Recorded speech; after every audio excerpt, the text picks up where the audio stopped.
Сәлем достар, бүгін біз сіздермен бірге үй жағдайында оңай кимчи салатын дайындайтын боламыз.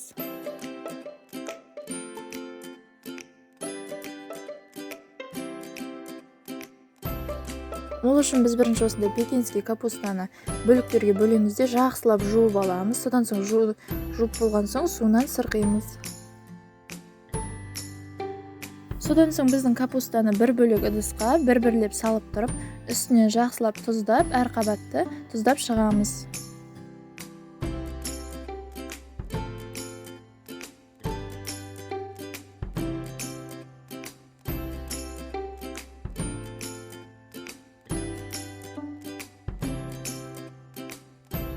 Сосын оның үстін тарелкамен жауып, бір күнге қойып қоямыз.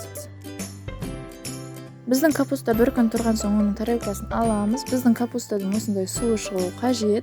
Сосын ол суды төгіп болып үстіне таза су құйып, тұзынан жақсылап, кем дегенде 3 рет жақсылап жуып аламыз.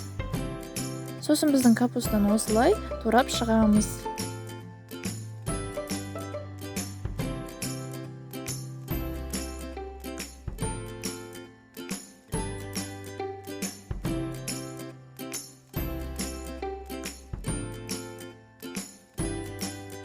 Сосын біздің капустаның туралғанын салып болған соң әр қабат сайын видеодағыдай етіп 3-4 қасықпен конкочи тұздығын салып жағып шығамыз.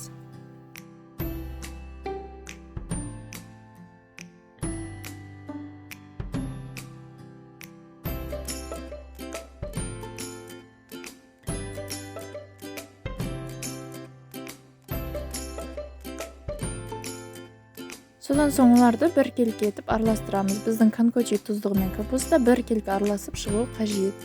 Одан соң тағы да бір күнге қоямыз. Сонымен біздің үй жағдайындағы кимчи салаты дайын. Ас болсын.